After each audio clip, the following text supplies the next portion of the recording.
Students, आपका D2 math classes में स्वागत है। आज के इस क्लास में हम chapter first light reflection and refraction अर्थात प्रकाश परावर्तन एवं अपवर्तन का अध्ययन करेंगे। आज का क्लास मुख्यतः इंट्रोडक्शन पर आधारित रहेगा, जिसमें हम लाइट और उसके कुछ महत्वपूर्ण तथ्यों को जानने की कोशिश करेंगे। तो सबसे पहले आता है कि लाइट है क्या।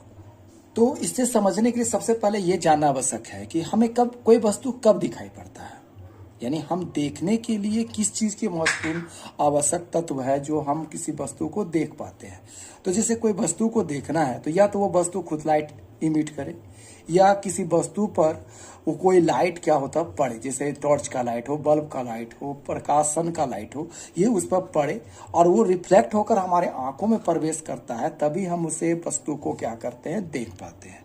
अर्थात प्रकाश वह बाह्य भौतिक कारण, यानी हम अपने से तो नहीं देख पा रहे, बाहर से कोई रीजन है जिस कारण हम किसी वस्तु को देख पाते हैं। तो इसका डेफिनेशन क्या होना चाहिए, परिभाषा क्या होना चाहिए। तो प्रकाश वह बाह्य भौतिक कारण हुआ जिसके कारण हम किसी वस्तु को देख पाते हैं, यानी जिसके कारण हमें किसी वस्तु को देखने की अनुभूति होती है। तो प्रकाश का कुछ मुख्य गुण होता है। क्या गुण होता है?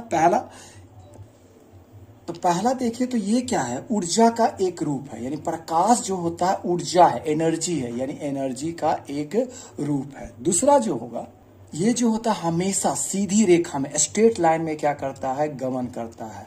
यानी अगर लाइट है, अगर ये पाइप है, इसमें एक टॉर्च का लाइट अगर हम जलाते हैं तो यहाँ पर हम अगर आंख लगाएं तो ये हमें स्पष्ट दिख जाएगा। लेकिन अगर इसको हम बैंड कर दें, यहाँ से इसको बैंड कर दें, तो अब यहाँ से हम देखेंगे, यहाँ पर अब आंख लगा कर देखेंगे तो ये हमें क्या करेगा, दिखाई नहीं पड़ेगा। तो जिससे पता चलता है कि जो लाइट होता है वो हमेशा क्या होता है, सीधी रेखा में गमन करती है। तीसरा, यानी लाइट जो होता है ये निर्वात मतलब वैक्यूम, जहां कुछ भी नहीं है, मगर कोई द्रव्यात्मक साधन भी नहीं है, उससे भी क्या होता है, गुजर सकता है। इससे लाइट जो होता है निर्वात मतलब वैक्यूम से भी होकर गुजर सकता है। इसके लिए किसी मीडियम की आवश्यकता नहीं होती है। और निर्वात में ही इसका जो स्पीड होता है, जो प्रकाश का जो वेग होता है, वो 3 × 10⁸ मीटर पर सेकेंड होता है। ठीक है, यानी निर्वात में जो इस लाइट का जो स्पीड होगा वो होगा 3 × 10⁸ मीटर पर सेकेंड होगा, जिसका हम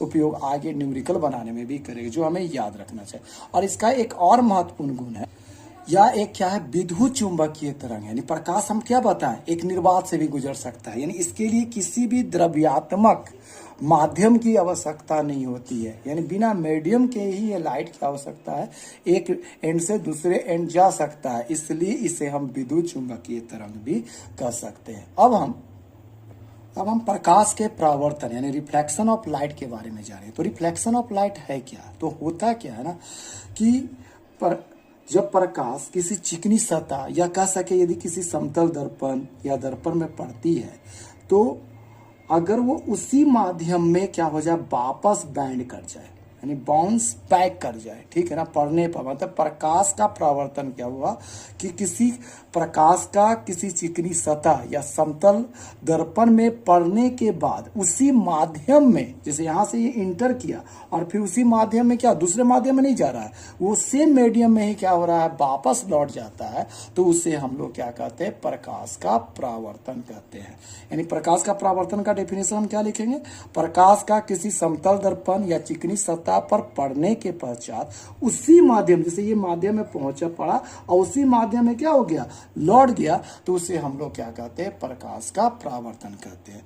तो प्रकाश का परावर्तन की कुछ मुख्य बातें होती है जिसको भी जानना बहुत महत्वपूर्ण है। तो उसमें सबसे पहला है आपतित किरण। आपतित किरण को हम लोग क्या कहते हैं, इंसिडेंट रे कहते हैं। तो यानी किसी समतल दर्पण में, हम विशेषकर चिकनी सतह की जगह पर समतल दर्पण का ही उपयोग करेंगे। तो यानी किसी समतल दर्पण पर पड़ने वाली किरण को, जैसे मान लेते ये किरण है ए और ओ, जैसे टॉर्च से एक लाइट डाले वो समतल दर्पण में पड़ रहा, तो ये एरो दिख रहा है, ये उस सतह पर पड़ रहा, तो यानी किसी सतह पर, ये समतल दर्पण का सतह है, सरफेस है, उस पर जो किरण पड़ता है उस किरण को ही हम लोग क्या कहते हैं, आपतित किरण है। तो ये हमारा क्या होगा, आपतित किरण होगा, इंसिडेंट रे होगा।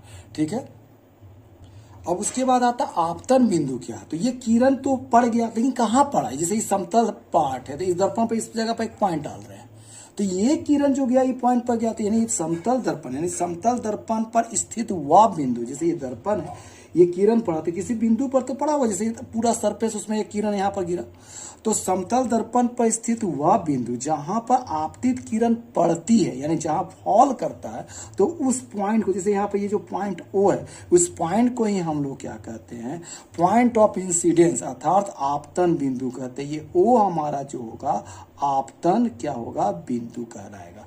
ठीक है, अब अगला आता है पॉइंट, तो परावर्तित किरण यानी रिफ्लेक्टेड रे क्या होता है, तो ये किरण तो पड़ गई सतह पर, पड़ गया, हमको आपतन बिंदु मालूम है, अब पड़ने के बाद इसको वापस लौटना है, तो किसी सतह पर समतल दर्पण पर पड़ने के बाद जो किरण वापस लौटती है उसे क्या कहते हैं हम लोग, परावर्तित किरण कहते हैं। यानी किरण दर्पण की परावर्तक सतह के पड़ने के बाद वो वापस जो लौटती है उस किरण को ही हम लोग क्या कहेंगे, परावर्तित किरण। जैसे ओबी जो हमारा क्या होगा, ये जो रे है ये ओबी, ये हमारा क्या होगा, परावर्तित किरण होगा। ठीक है, अब पॉइंट, तो अभिलंब यानी नॉर्मल क्या होता है, जिससे हमको क्या क्या मालूम हो गया, एक आपतित किरण, आपतित किरण क्या था, किसी समतल दर्पण पर जो किरण पड़ रहा था उसे हम लोग आपतित किरण कर रहे थे, और उस समतल दर्पण में वह बिंदु जहां पर यह आपतित किरण पड़ रही थी उसे हम लोग क्या कह रहे थे, आपतन बिंदु कह रहे थे।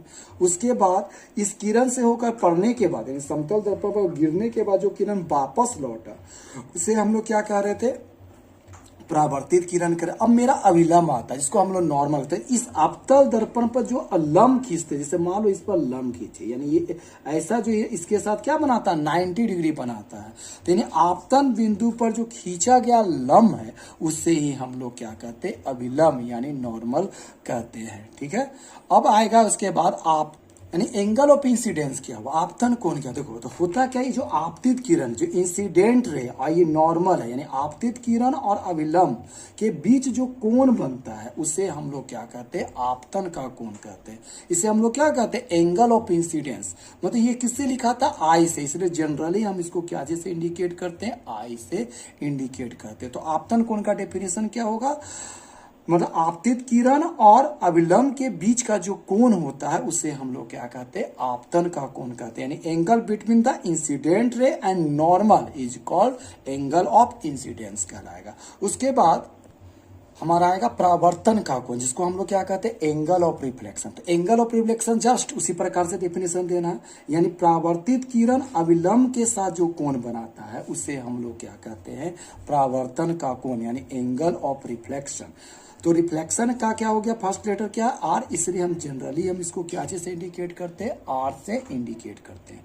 ठीक है, तो यानी एंगल बिटवीन द क्या हो गया, रिफ्लेक्टेड रे एंड नॉर्मल, यानी इन रिफ्लेक्टेड रे और ये जो मेरा नॉर्मल है उसके बीच का जो कोण होगा उसे हम लोग क्या कहते हैं, एंगल ऑफ रिफ्लेक्शन यानी परावर्तन का कोण कहते हैं। तो ये मुख्य बातें जिसका डेफिनेशन देने के लिए आपका एग्जाम में पूछा जा सकता है। अब हम लोग पढ़ेंगे laws of reflection of light. तो प्रकाश के परावर्तन का नियम क्या होता है, तो इसके लिए जो हम लोग बनाए फिगर क्या है, मान लेते ये समतल दर्पण है, तो ये समतल दर्पण हो गया। तो इसमें मुख्य बात क्या होगा, परावर्तन पहले एक आपतित किरण होना चाहिए, एक मेरा आपतन बिंदु होगा, इससे ये रे क्या होगा, परावर्तित होकर जाएगा। तो यानी आपतित किरण है, ये परावर्तित किरण यानी इंसिडेंट रे, ये रिफ्लेक्टेड रे, और इस आपतन बिंदु यानी पॉइंट ऑफ इंसिडेंस पर हम लोग क्या डालेंगे, ये नॉर्मल हुआ, ये हमारा नॉर्मल है, ये इंसिडेंट रे है और ये मेरा क्या है, रिफ्लेक्टेड रे है। ठीक है ना, तो इस प्रकाश के परावर्तन के दो नियम होते हैं, यानी laws of reflection of light के दो नियम है। पहला क्या होता है, एकदम सिंपल है, यानी आपतित किरण, ये इंसिडेंट रे, आपतित किरण, और ये क्या है, परावर्तित किरण, और ये कहां पर है, इस आपतन बिंदु पर खींचा गया अभिलंब, मतलब आपतित किरण, परावर्तित किरण और इस आपतन बिंदु पर जो अभिलंब खींचे हैं वो तीनों क्या होता है, हमारा एक ही तल पे होता है। आप देखिएगा तो यहाँ से क्या लग रहा है, तीनों एक ही जगह से निकल रहा है, इधर इधर और ये इधर, सब एक साइड है। तो हम इस पहला नियम क्या होता है, आपतित किरण, परावर्तित किरण और इस आपतन बिंदु पर जो खींचा गया अभिलंब है वो तीनों क्या होता है, एक ही सरफेस पर होता है, एक ही तल पर होता है। उसका जो दूसरा नियम नियम होता है हमारा क्या होता है, एकदम सिंपल है, जो आप पहले भी अध्ययन कर चुके हैं। आपतन का जो कोण होता है, जो एंगल ऑफ इंसिडेंट जिसे हम लोग आई कहते हैं, वो किसके बराबर होता है, एंगल ऑफ रिफ्लेक्शन के बराबर होता है, यानी आर के बराबर। यानी ये दोनों कोण आपस में क्या होते हैं, इक्वल होते हैं। यानी आपतन का कोण जो होगा हमारा परावर्तन के कोण के बराबर होता है। तो ये जो दो नियम है ये हमारा है प्रकाश के परावर्तन के नियम है। एक बार फिर हम इसे दोहरा लेते हैं। तो इसमें क्या बोलेंगे, आपतित किरण, परावर्तित किरण और इस आपतन बिंदु पर जो खींचा गया अभिलंब होता है वो तीनों हमारा क्या होता है, एक ही तल पर होते हैं। ये हमारा प्रथम नियम हुआ। और दूसरा नियम हुआ, जो आपतन कोण होता है वो क्या होता है, परावर्तन कोण के क्या होता है, हमेशा बराबर होता है। यानी आई जो होगा वो हमारा क्या होगा, आर के इक्वल होगा। इससे कभी कल क्या हो, जैसे अगर मेरा ये 45 डिग्री है तो ये आपतन कोण अगर 45 हो गया तो ये भी परावर्तन कोण भी हमारा क्या होगा, 45। इससे रिलेटेड कभी कल क्वेश्चन आ जाता है, जैसे ये है मेरा इंसिडेंट रे, ये रिफ्लेक्टेड रे, ये नॉर्मल। कभी कल आपको पूछ दिया जाएगा इंसिडेंट, रिफ्लेक्टेड, ये नॉर्मल। ये मान लेते हैं ये हमारा क्या है, 30 डिग्री है, ठीक है ना। तो हमको बोला जाएगा कि एंगल ऑफ क्या बताइए, रिफ्लेक्शन बताइए, ठीक है ना। तो एंगल ऑफ रिफ्लेक्शन कैसे बताया जाए, तो पहले देखिए, पहले तो हमको एंगल ऑफ इंसिडेंट निकालते, ये तो नॉर्मल है, तो इसके साथ ये क्या बनाएगा, सतह के साथ 90 डिग्री बनाएगा। तो ये पूरा जो है नॉर्मल है, तो ये 60 डिग्री है, 90 डिग्री है, सॉरी। तो ये 90 डिग्री और ये हमारा एंगल क्या है, 30 डिग्री है। तो 90 में से 30 को माइनस करेंगे तो ये हमारा किसके बराबर आएगा, 60 के बराबर आएगा। यानी हमारा एंगल ऑफ इंसिडेंस यानी आपतन कोण किसके बराबर आ गया, 60 के बराबर है। जब आपतन कोण आ गया तो आपतन कोण किसके बराबर होता है, परावर्तन कोण के बराबर होता है, एंगल ऑफ रिफ्लेक्शन के बराबर होता है। तो एंगल ऑफ रिफ्लेक्शन भी हमारा क्या होगा, 60 डिग्री के बराबर होगा। तो कभी काल ये ऑब्जेक्टिव स्तर पर ये क्वेश्चन भी पूछा जाता है, जिसे भी अध्ययन कर लेना जरूरी है। अब चलते हैं कुछ मुख्य बातों को और जानेंगे। तो इसमें आता ऑब्जेक्ट। ऑब्जेक्ट को हम लोग क्या कहते हैं, बीम। तो प्रकाश में सबसे महत्वपूर्ण चीज है ऑब्जेक्ट। तो ऑब्जेक्ट होता क्या है, मतलब ऑब्जेक्ट किसको कहेंगे। लाइट में हम लोग जो चैप्टर पढ़ रहे हैं उसमें ऑब्जेक्ट है क्या, मतलब कहने का मतलब anything which gives out light रे, मतलब ऐसी वस्तु जो लाइट को क्या करती है, उत्पन्न करती है, लाइट उत्पन्न करती है, लाइट रे कि लाइट किरण को उत्सर्जित करती है, उसे ही हम लोग क्या कहते हैं, ऑब्जेक्ट यानी बीम कहते हैं, वस्तु कहते हैं। यानी कहने का मतलब हुआ anything which gives out light रे इधर इट्स ऑन और रिफ्लेक्टेड बाय अदर। ऐसा कोई नहीं जरूरी है कि जो वस्तु है वो लाइट, जैसे ये पेन है, ये इसका अपना कोई लाइट नहीं है, तो इस लाइट कैसे आ रही है, हमको दिख कैसे रहा है, तो इसके में क्या हो रहा है, जो सन का लाइट है या बल्ब का लाइट है, ये इस पर पड़ेगा, फिर रिफ्लेक्ट होकर किसी वस्तु पर जाएगा, मिरर पर जाएगा, आंख में आएगा, तो ये क्या कहलाएगा, लाइट। तो लाइट क्या हुआ, लाइट जो होता है वैसी वस्तु को कहते हैं जिसको जो प्रकाश को क्या करती है, उत्सर्जित करती है, तो उसे हम लोग क्या कहेंगे, ऑब्जेक्ट कहेंगे, बीम कहेंगे, ठीक है ना। तो anything which gives out light रे इधर इट्स ऑन और रिफ्लेक्टेड बाय इट, मतलब या तो अपना होना चाहिए या किसी से रिफ्लेक्ट करके उस वस्तु पर रिफ्लेक्ट करके आ रहा है, तो वो हमारा क्या कहलाएगा, ऑब्जेक्ट कहलाएगा, बीम कहलाएगा, वस्तु कहलाएगा। अब इसके बाद बीम भी जो होता है हमारा दो प्रकार का होता है। तो जिसमें पहला आता है वेरी स्मॉल ऑब्जेक्ट यानी पॉइंट ऑब्जेक्ट, मतलब जब बीम जो बहुत छोटा हो, जैसे ये छोटा है तो इसको हम लोग क्या कहेंगे, बीम ऑब्जेक्ट कहेंगे। और एक हो गया लार्ज, जैसे पेड़ है ना, बड़ा पेड़ ले रहे हैं, ये सब टेबल है जो दिख रहा है बहुत बड़ा हैवी है, तो उसे हम लोग कहते हैं लार्ज ऑब्जेक्ट है। तो यानी ऑब्जेक्ट को भी दो कैटेगरी में बांटा जा सकता है, वेरी स्मॉल ऑब्जेक्ट यानी पॉइंट ऑब्जेक्ट, और एक हो गया लार्ज ऑब्जेक्ट। अब ऑब्जेक्ट है तो मिरर में के सामने रखें तो उसका कुछ प्रतिबिंब तो बनेगा, इमेज तो बनेगा, तो इमेज है क्या, उसको आप जानते हैं। तो इमेज का डेफिनेशन क्या होता है, जैसे ये जैसे ऑब्जेक्ट है, तो ये ऑब्जेक्ट पॉइंट सोर्स हो या लार्ज ऑब्जेक्ट हो, तो इससे क्या होगा, लाइट तो निकलेगा। तो इससे जो लाइट चलता है वो किसी मिरर से परावर्तन या लेंस से अपवर्तन के बाद जिस बिंदु पर मिलता या मिलता हुआ प्रतीत होता है, उस पॉइंट को हम लोग क्या करते हैं, उस ऑब्जेक्ट का क्या कहते हैं, इमेज कहते हैं, ठीक है ना। और इसका ये स्पष्ट कब होगा, जब इससे इमेज बनाना सीखेंगे तो वो ज्यादा ही क्लियर होगा। लेकिन अभी आप समझ लीजिए क्या हम बताना चाह रहे हैं, कि जब किसी बिंदु स्रोत से यानी किसी बिंदु वस्तु से जब प्रकाश चले और प्रकाश चलने के बाद वो अपवर्तन या परावर्तन के पश्चात जिस बिंदु पर मिलती है या मिलती हुई प्रतीत होती है, उसे उस बिंदु का, उस ऑब्जेक्ट का हम लोग क्या कहेंगे, इमेज कहेंगे। तो यानी किसी बिंदु स्रोत से चलने वाली प्रकाश की किरणें अपवर्तन या परावर्तन के बाद जिस बिंदु पर मिलती या मिलती हुई प्रतीत होती है, उसे हम उस ऑब्जेक्ट का, उस बीम का क्या कहते हैं, इमेज अर्थात प्रतिबिंब कहते हैं। तो प्रतिबिंब भी हमारा जो होता है दो प्रकार का, जैसे ऑब्जेक्ट हमारा दो प्रकार का था, एक वेरी स्मॉल ऑब्जेक्ट था, एक लार्ज ऑब्जेक्ट था। तो इमेज भी जो होता है ये हमारा दो प्रकार का होता है। पहला तो दो प्रकार का होता है, रियल इमेज और क्या होता है, वर्चुअल इमेज। तो रियल इमेज किससे बनता है, जब किसी बिंदु स्रोत से चलने वाली प्रकाश की किरण परावर्तन या अपवर्तन के बाद एकदम वास्तविक रूप से मिलती है, तो उसे हम लोग क्या कहते हैं, रियल इमेज कहते हैं, यानी वास्तविक प्रतिबिंब है। तो वास्तविक प्रतिबिंब जो होता है हमेशा क्या होता है, उल्टा होता है, ठीक है ना। और क्या होगा, वास्तविक प्रतिबिंब हमेशा उल्टा होता है, यानी इन्वर्टेड होता है।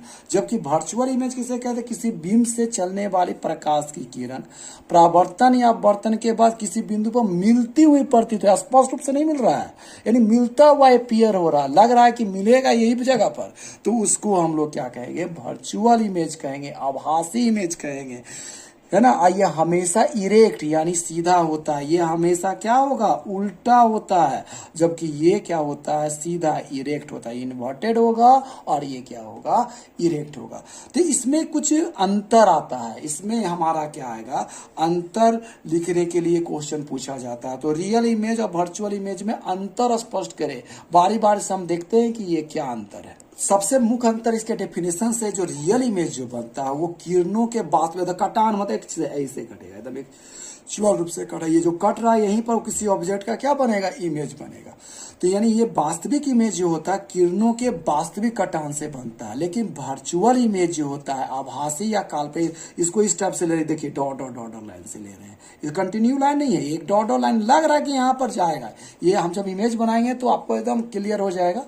इसके लिए आप मेरे चैनल को सब्सक्राइब कीजिए और देखते रहिए कि किस प्रकार से इमेज बनाया जाता है। आपको हम एक ऐसा सरल तरीका बनाएंगे जिससे इमेज किसी भी तरह का हो वो आपको जरूर बनेगा, एकदम आसानी से एग्जाम में आप इसे बना पाएंगे, और इसका कोई अलग से ज्ञान भी जरूरत नहीं पड़ेगा, ये जो दिखेगा वही आप लिखेंगे और एकदम सही सटीक उत्तर आपका होगा। तो हमने क्या बताया आपको कि वास्तविक किरण जो होता है, वास्तविक प्रतिबिंब जो होता है वो किरणों के वास्तविक कटान से बने, एकदम एक्चुअल कंटिन्यू रे जो आपको काटेगा, और आभासी प्रतिबिंब जो होता है ये किरणों के आभासी कटान से बनता, नॉट एक्चुअल इंटरसेक्शन ऑफ रे से बनता है। दूसरा मुख्य अंतर होता है, अभी आपको बताया कि हमेशा क्या होता है, उल्टा बनता है, और ये हमेशा क्या बनता है, सीधा बनता है, यानी हमेशा ये उल्टा होगा, ये हमारा क्या होगा, सीधा होगा।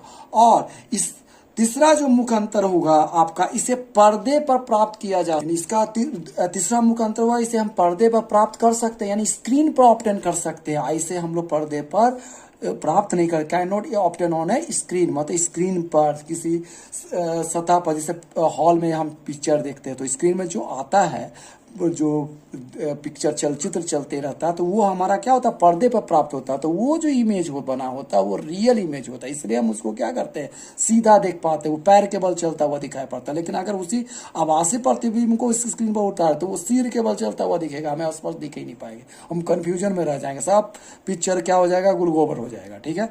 तो इस प्रकार क्या हुआ कि रियल इमेज क्या होता है, किरणों के वास्तविक कटान से बनेगा, आभासी प्रतिबिंब क्या होगा, आभासी कटान से बनेगा। इसे यह हमेशा उल्टा होता है वास्तविक प्रतिबिंब, या ये आभासी प्रतिबिंब क्या होता है, ये हमेशा क्या होगा, सीधा होगा। वास्तविक प्रतिबिंब को पर्दे पर प्राप्त कर सकते हैं, लेकिन आभासी प्रतिबिंब को पर्दे पर प्राप्त नहीं कर सकते। और एक मुख्य अंतर है, ये हमेशा दर्पण के सामने बनता है, दर्पण के फ्रंट में बनेगा, सामने बनेगा, और ये हमेशा क्या बनेगा, दर्पण के पीछे बनता है, ठीक है। तो ये क्लियर हो जाएगा इमेज के दौरान कि किस प्रकार से वास्तविक और आभासी में अंतर आ रहा है, ठीक है।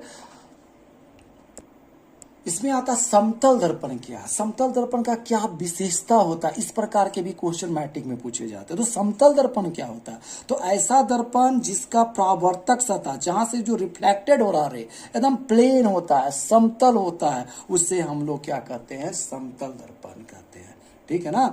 तो समतल दर्पण में क्या होता है, एक कांच होता है, उसमें क्या होता है, पहले सिल्वर का कोटिंग करते हैं, उसके बाद क्या करते हैं, एक ब्लैक, पीछे सब पीछे में जा रहा है, जैसे दर्पण है, कांच है, इसमें सबसे पहले क्या कर दिए, सिल्वर का कोटिंग कर दिए, उसके बाद ब्लैक पेंट लगाए, फिर उसके बाद एक कलरफुल रेड कलर लगाए, तो इससे रिफ्लेक्शन क्या हो जाता है, एकदम बाहर की ओर नहीं आता, रिफ्लेक्टेड जो होता है वो चिकना सतह से ज्यादा होता है, ठीक है ना। तो इस प्रकार से दर्पण बनाया जाता है, इसका सतह क्या होता है, एकदम प्लेन होता है।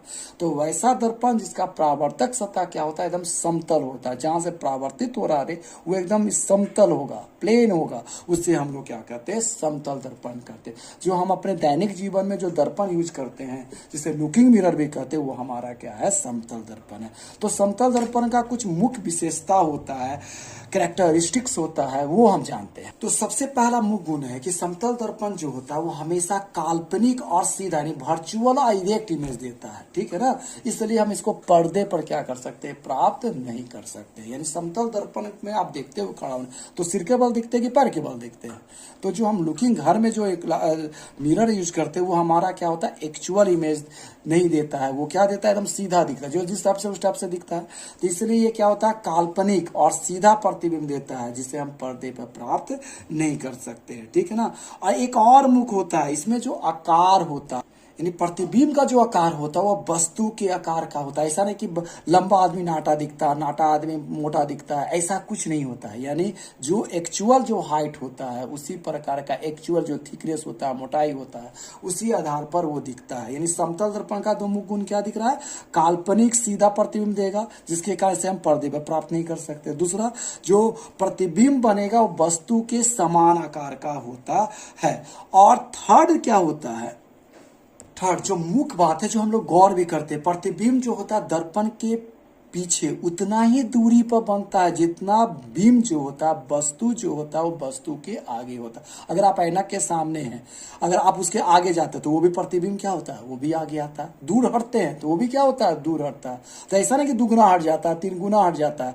जितना आप दर्पण से आज सामने फ्रंट में खड़ा रहेंगे, प्रतिबिंब भी क्या होगा, उतना ही पीछे बनता है। तो ये मुख्य गुण होता है दर्पण, समतल दर्पण का, कि प्रतिबिंब दर्पण के पीछे उतना ही दूरी पर बनेगा जितना बिंब जो होता है वस्तु के आगे होता है। और चौथा मुख्य गुण है, ये पास बी परिवर्तन गुण को शो करता है, यानी लेटरल इन्वर्सन को परिवर्तित गुण को क्या करता है, शो करता है। ये है क्या, तो लेटरल इन्वर्सन यानी पार्श्व भी परिवर्तन होता है। अगर समतल दर्पण के सामने आप खड़ा होकर बाएं हाथ से कंघी कर रहे हैं तो आपको कैसा दिखेगा, इमेज में कैसा दिखेगा, वो दाहिना हाथ से कंघी करता हुआ दिखेगा। अगर हम समतल दर्पण के सामने बैठे हैं, राइट हैंड से लिख रहे हैं, तो वो कैसा दिखेगा, लेफ्ट हैंड से दिखता हुआ दिखाई पड़ा। इसी को हम लोग कहते हैं पार्श्व बी परिवर्तन, लेटरल इन्वर्सन प्रॉपर्टी। ये समतल दर्पण का सबसे मुख्य गुण है।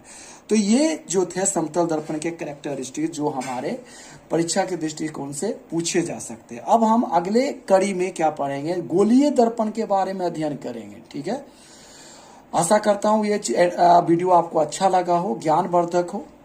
और अगर ये हमारा वीडियो आपको अच्छा लगा हो तो हमारे वीडियो को लाइक, शेयर और सब्सक्राइब जरूर करें। Thank you.